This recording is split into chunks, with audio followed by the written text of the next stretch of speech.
Hey everyone! Torso rotation is a very important aspect of kayaking in general. I'm a performance paddler, so I'd always try to use my torso rotation as efficiently as possible, and I keep learning to do so. That makes me unable to use a chest mount. So today I have both a head mount and a chest mount, just so that you can see what it looks like to use a chest mount while using torso rotation and leg drive.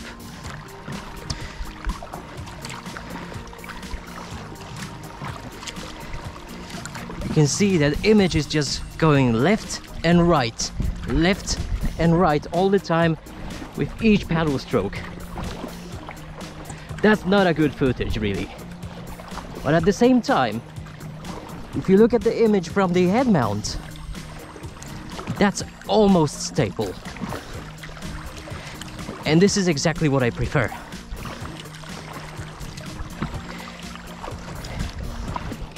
This is what a chest-mounted camera is doing while I'm paddling. Therefore, to make things clear, using torso rotation will never give you straight footage. Not using torso rotation will keep the image straight. Using false rotation will also give you stable view, as a paddler only thinks they rotate. So, which accessory do you prefer? I'll leave the opinion up to you. But I'm not going to use a chest mount at all, because you're not gonna get any footage out of that.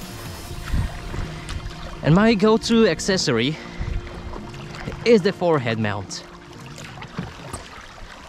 Let me know what you think, and I'll see you in the next one. Thanks for watching.